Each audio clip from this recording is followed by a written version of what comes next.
we go. Again, I'll just be slow. So as I said, zoologist to start off with. I didn't really know what I wanted to be when I started my university career. I just knew that I loved science and that's what I wanted to pursue. And I ended up specialising in zoology, and in particular, marine zoology. I thought it'd be great to be a ranger on the Great Barrier Reef or do something like that. But as wonderful as that would be, of course, there's very few jobs. And I think if you are looking to make a leap, you do need to think about where you will get job stability and security going forward, because that's been important to me. So after doing that, I decided to do my honours year, which was in a sort of a more zoophysiology type project, which was neuroscience related. And I really loved it, and it gave me a real passion for research. And it was my honours supervisor that suggested that I might like to consider a PhD. He was very good in really urging me to look at a vast variety of research areas. And I ended up settling on one that was a little bit out of the zoology field, down in the Faculty of Medicine at Melbourne University. And I did my PhD down there in neurosciences and very much loved it. So with a focus on the enteric nervous system and inhibitory neurotransmission was the focus of my PhD. In terms of my formal education, I also have a graduate certificate in management, which I did once I made the leap away from the bench. And I'll talk through my jobs. But I think, it's been said before, your education doesn't necessarily have to finish with your PhD. As Brittany said, she did a master's in intellectual property law after doing her PhD. I did my grad cert in management. I actually intended to take that up to a graduate diploma or a master's, but two small children got in the way, and trying to find that work-life balance, I decided I just couldn't work full-time and study part-time and raise children. So I decided to not continue with that up to the master's level. But at Monash, our motto is Ancora Imparo, which means I'm still learning. And I think that is a good motto, I think, for most of us as we go through our career, is to always think, if you are looking to take a new step, what other education, training, micro-credentialing now is very popular. But what else can you do to help build your CV to go to new careers and to new jobs?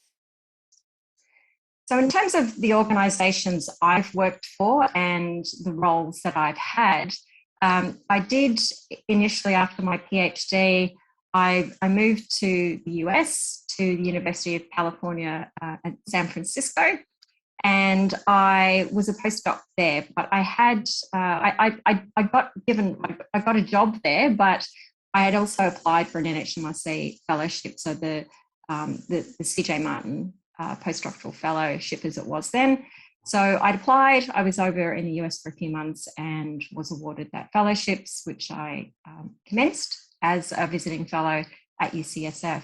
Now that fellowship scheme is 2 years overseas and 2 years back in Australia.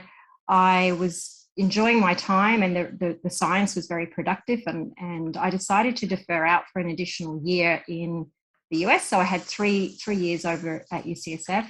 And for that deferred year, I was on salary at UCSF as a postdoctoral fellow, and then returned to Australia, back to the University of Melbourne, and continue my fellowship there. I was starting to think at that point if this is what I wanted to do. I think, as Wei Ming said, if you don't have that fire in your belly, I think that's a really good warning sign that maybe this isn't the career that you want to wake up to every day, as Brittany said. So that for me was where I started to really have doubts if this is what I wanted to do. And I thought I would test the water, and I put in an application for the next fellowship level up, and an NHMRC NHMRC grant, both of which were successful. But it just had raised all of that doubt in my mind that if this was what I wanted to do. While I liked the science I was doing, I didn't feel I did have that fire in my belly, and I wanted to try something new.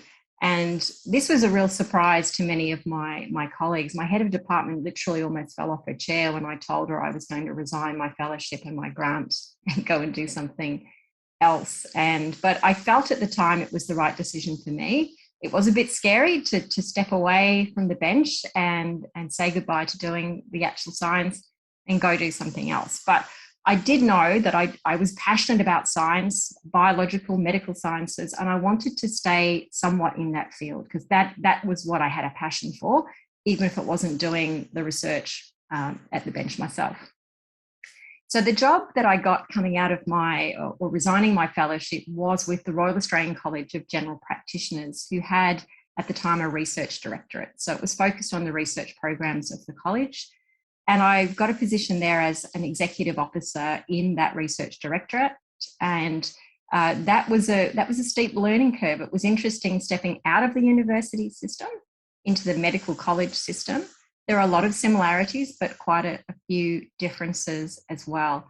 But I did enjoy the learning curve. It was very much more corporate than university life, but still somewhat like university life.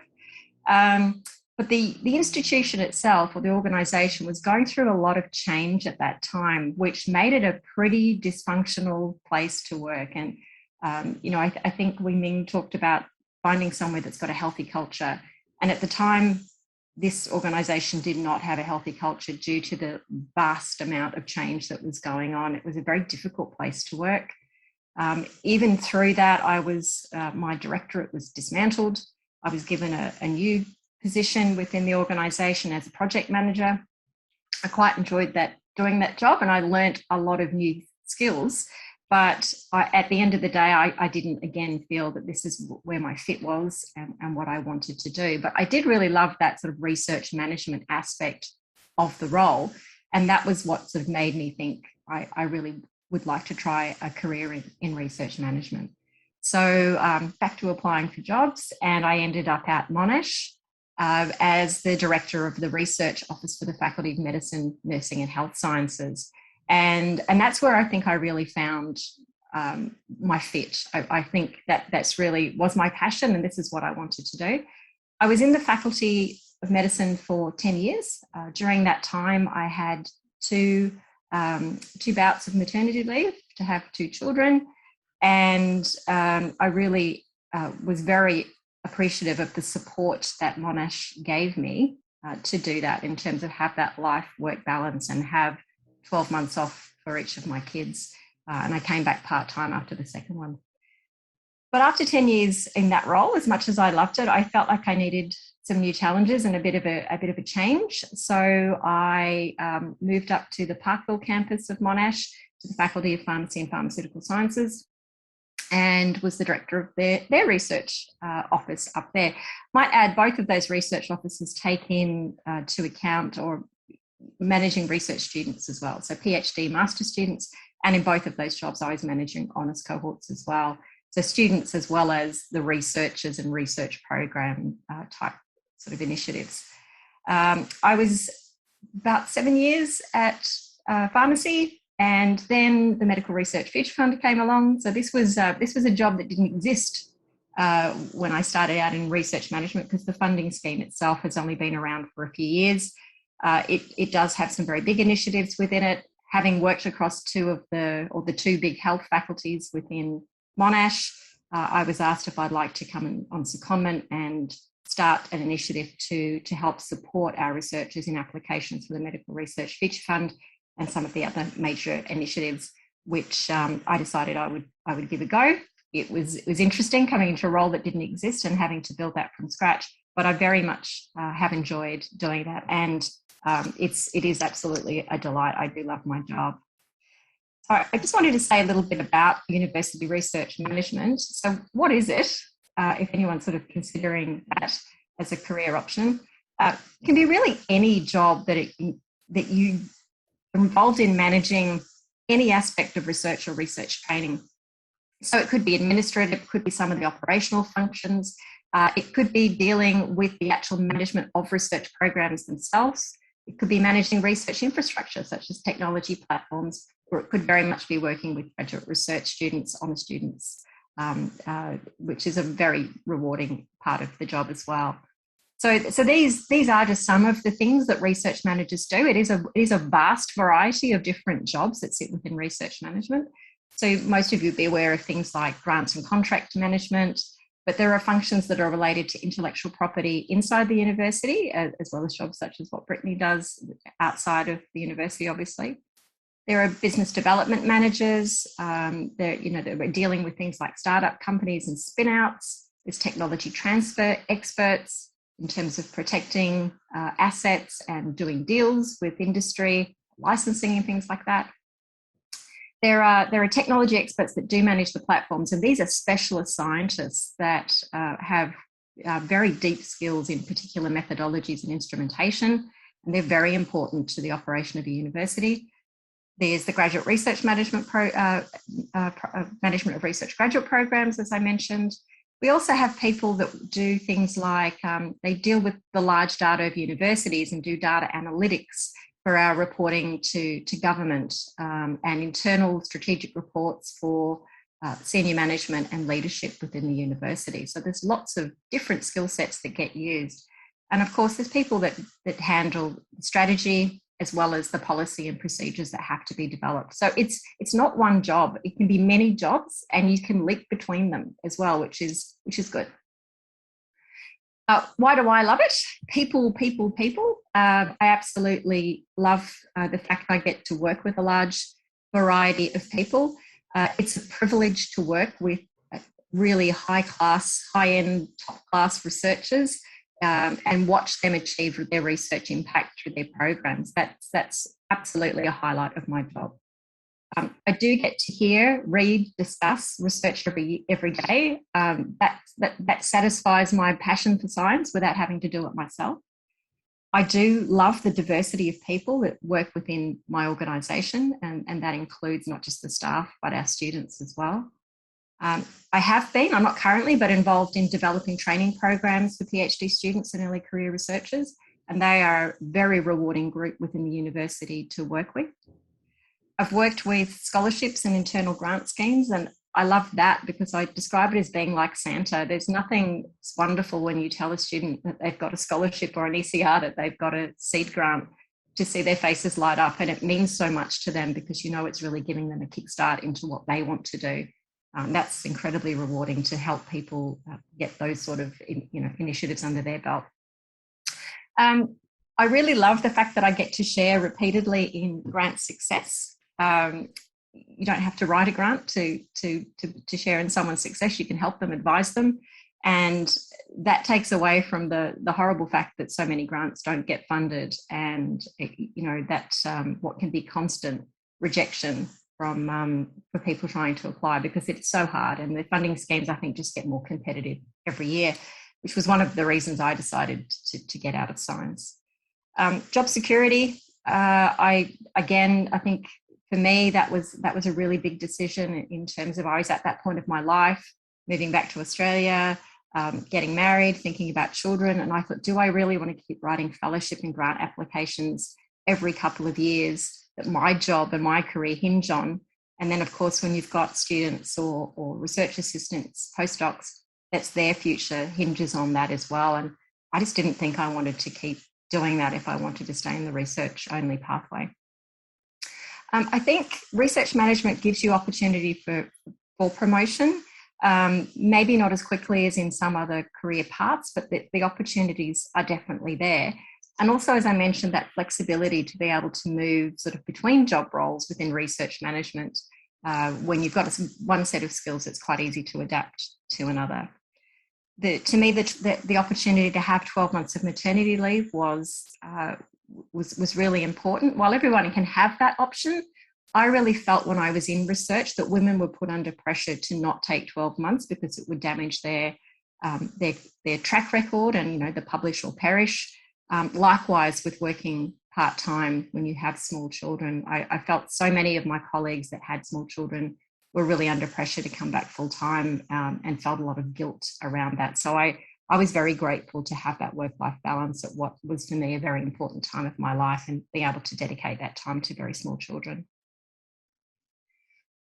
So what do I do currently? Working with the Medical Research Future Fund. Well, as I said, it was a new initiative that was established, and it really has built up to become a fully capitalised fund. disseminating not quite as much money as the NHMRC, but it's sort of a slightly smaller cousin. It is very translational in what it funds, and I really like that aspect of working with this particular fund. I spend a lot of time advising researchers, talking to them about the nature of the call. These are very bespoke and specific calls for proposal, not large open grants that are investigator-initiated ideas. So providing a lot of strategic advice to researchers, the tips and tricks about what we know the funding scheme is looking for, trying to help them improve their chances and write the best grant possible. And to do that, it's a lot of providing information, lots of meetings, providing written examples of other grants where permission has been given to do so, reviewing grants, helping write sections sometime, helping teams prepare for interview where interviews are involved in the funding schemes, being involved with industry partners, government, etc., with post-award negotiations in terms of contracting grants and other funding, and dealing with all of the partners sometimes, including industry, that are on some of these grants. So it is a real diversity of people that I work with, and that is a valuable and part of the job. So in talking about transferable skills, I wanted to sort of bring two lenses to this. I sit on a lot of interview panels at the university, particularly for research management roles. And I've been reflecting on what do I think were my transferable skills coming out of a PhD when I started off on a different career path. And what do I see now as an interviewer on panels when I'm interviewing people, or even assessing the job applications prior to interview. So I wanted to highlight what I think are some of the key ones that you'll get. But I think for you to go through this process, you need to be able to try to identify what you think the transferable skills are, and then really try to broaden it out with a bit more thought and study of what you do. And I'd urge you to think about all of your work and life experiences in doing this, not just your PhD. You get lots from your PhD, but it's not just that. You know, have you been involved in student roles on student committees, for example? Have you got part-time and casual roles where you have different skill sets from you use within your PhD? Do you volunteer? Heidi mentioned, the importance of volunteering within her organisation, and there's lots of other, NGOs and not-for-profits that need volunteers, and it can be a great way to get a fantastic skill set. You may have been able to do an internship, like Brittany did the trainee program in intellectual property. You may be an office bearer for a student committee or a student group or some outside organisation, whether the treasurer or the secretary or whatever, the communications person, whatever it is. What are those skills? Maybe you have a side hustle. You have an online business that you run, or something else where you've got a skill set that you're building without even realising it. So think about all of the aspects of your life that you bring together with transferable skills.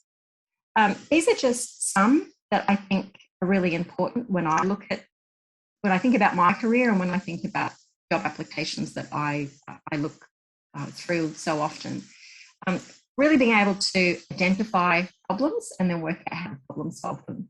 I think that is such a critical skill in any business. Project management, likewise. And I think, most people don't think they have that skill. And you say, of course you do. Your whole PhD was around managing usually multiple projects with timelines, within a budget, and managing all of that as you go, the problems that arise. Analytical reasoning, being able to come up with logical solutions, I think is a key one out of your PhD. Being able to think critically, to be able to lead your project or to be a student representative, whatever it is. To be adaptable. Often things don't work out in research and we need to change our plans. And I think generally scientists are very good at that and very adaptable. Being able to work as a team, but also autonomously. And most jobs will require that you are able to do both. There's very few, I think, that'll let you can only do one. Communication, I think, is something that you will have built during your PhD or are building if you're still a student, particularly around oral presentation, but also your ability to write well and to listen well. Don't underestimate how important listening is. I think creativity, being able to think outside the box, particularly when trying to solve problems, is a very important skill and one that is very highly sought after. Often we can work with very high level of attention to detail within science, and that is also valued, you know, being able to see the big picture, but also to drill down into the data, see what's wrong, what doesn't make sense. Networking's been mentioned by some of our previous speakers, and it's a big part of what I do now. As I said, people. Build those relationships, take time to manage those relationships as well, not just the meet and greet, but go back to people, touch base on a regular basis, keep those networks active and alive. You're probably all fantastic with computer skills, and it's a great way to sell that to new employers, particularly your ability to learn quite bespoke software packages. And people management, if you've been managing students, for example, that's a great way to say that you have people management skills. And the list goes on. These are just some. So I'd say, you know, think about what you are good at. Where are the strengths that you can really sell in a new job? And think about what people say about you. You know, what do they say when they think about you? What are you really good at? I think getting that reflection from the outside can really be very valuable. Just quickly, in terms of selling your skills, I'd say sit down, take the time to identify what your skills are. Do talk to other people about what they think your strengths are and your weaknesses, and how can you fix those. If you do get called to an interview, have examples ready. Don't just say, I'm a good project manager. Highlight that with an example. That's really important. That's one big failing I see in job interviews all the time, where people just haven't got any examples to back up what they've said on paper. Remember, it's okay not to tick all the boxes, but do upsell the skills that you have. So, no, I don't know how to use that software package, but I've used ones like it and I'm a quick learner. So you reassure people that you can get the job done. Don't lie or exaggerate. You'll get caught out at interview. Too many people say things or exaggerate the truths on paper, and it doesn't fare well in interviews. Sell what you think your skills are and what you can bring to the employer. So don't just say, I'm good at this. You say, well, I noticed that you need this in your organisation or in this role. This is what I think I can do. Really try to sell it from their perspective. And tailor your application and your CV to the job. Too many times I read CVs that are written like a scientist applying for a scientist role. You're applying for a management role, sell the other skills, the transferable ones, not how many papers you've got, not how great you are at a particular research methodology. So they're my tips and tricks. Thanks for listening. And I am always happy to talk to people who are considering a switch to research management. I'll be happy to chat to anyone anytime. Thank you.